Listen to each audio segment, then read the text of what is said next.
so many time we not streaming, we not live streaming, and not reciting the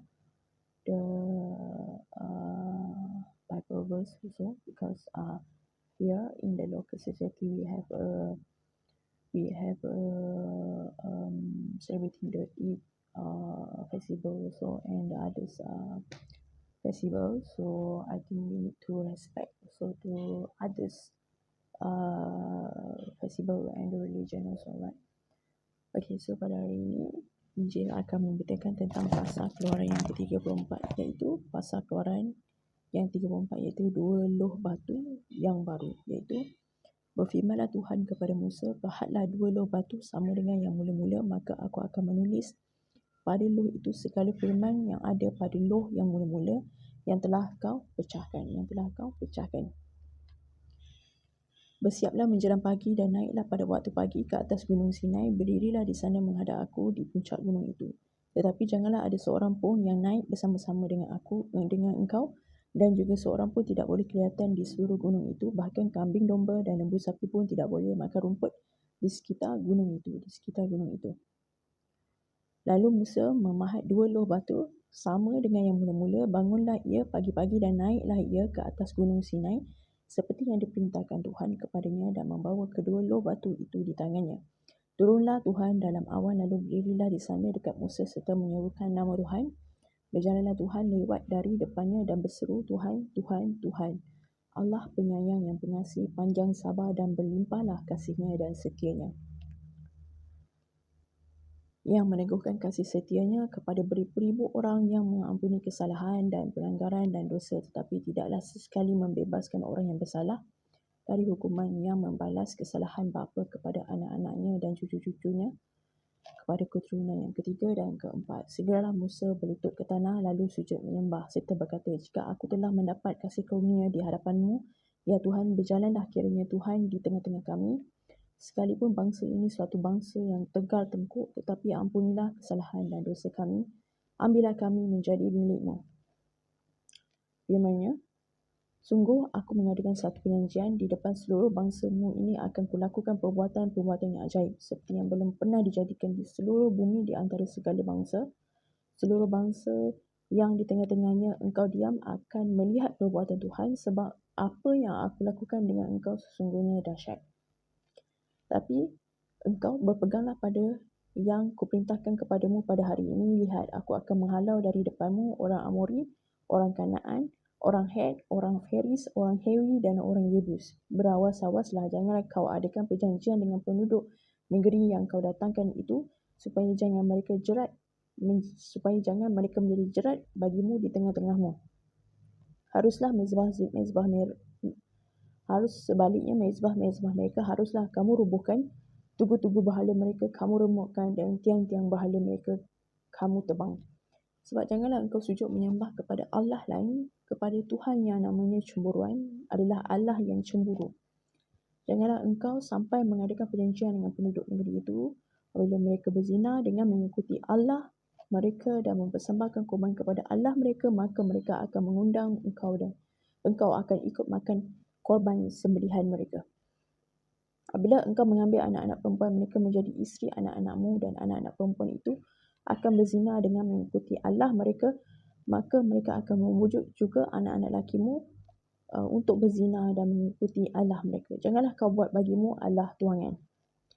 Hari raya roti tidak beragi haruslah kau pelihara. 7 hari lamanya engkau harus makan roti yang tidak beragi, seperti yang kuperintahkan kepadamu pada waktu yang telah ditetapkan dalam bulan Abib, sebab dalam bulan Abib itulah engkau keluar dari Mesir. Sebab segala apa yang telah lahir terdahulu dari kandungan, akulah yang punya. Juga segala ternakmu yang jantan, anakmu yang lahir terdahulu dari lembu atau domba adalah aku yang punya, kata Tuhan kepada Musa. Tetapi anak yang telah lahir terdahulu dari keledai haruslah kau tebus dengan seekor domba. Jika tidak kau tebus, haruslah kau patahkan batang lehernya. Setiap yang sulung dari antara anak-anakmu haruslah kau tebus, dan janganlah orang menghadap ke hadiratmu dengan tangan hampa. 6 hari lamanya engkau bekerja, tetapi pada hari ke-7 haruslah engkau berhenti. Dan dalam musim membajak dan musim menuai haruslah engkau memelihara hari perhentian juga.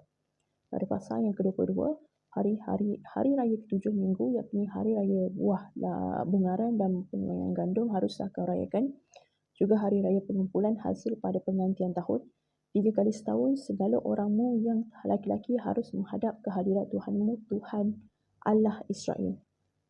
Sebab aku akan menghalau bangsa-bangsa dari depanmu dan meluaskan daerahmu, dan tiada seorang pun yang akan mengiringi negerimu apabila engkau pergi untuk menghadap ke hadirat Tuhan Allahmu 3 kali setahun.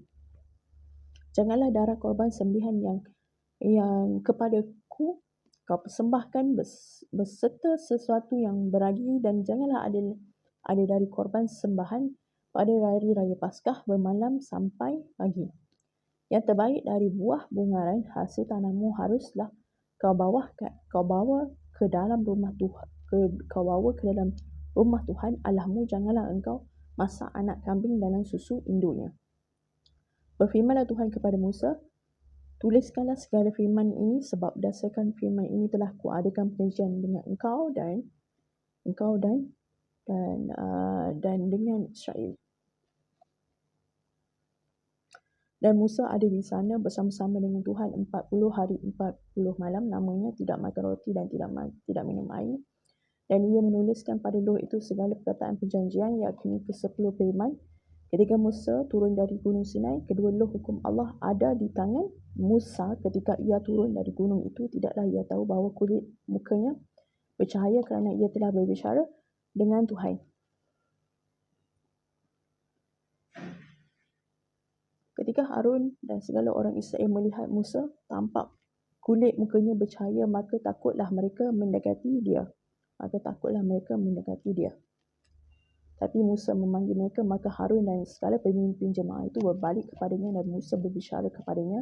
Sesudah itu mendekatlah segala orang Israel, lalu disampaikannya lah kepada mereka segala perintah yang diucapkan kepada Tuhan kepadanya di atas gunung Sinai. Setelah Musa selesai berbicara dengan mereka, diserbumilah mukanya, tetapi bila Musa masuk menghadap Tuhan untuk berbicara dengan dia, ditanggalkannya segala selubung itu sampai ia keluar, dan apabila ia keluar dikatakannya kepada orang Israel apa yang diperintahkan kepadanya. Apabila orang Israel melihat muka Musa bahawa kulit muka Musa bercahaya, maka Musa menyelubungi mukanya dan kepala sampai ia masuk menghadap untuk berbicara dengan Tuhan. Itulah tentang fasa Keluaran yang 34. Semoga Tuhan sentiasa menyayangi kita dan memberkati kita semua, dan kita sentiasa mendapat limpah dan rahmat daripadanya. Semoga kita sentiasa disayangi oleh Tuhan. Amin. Bye.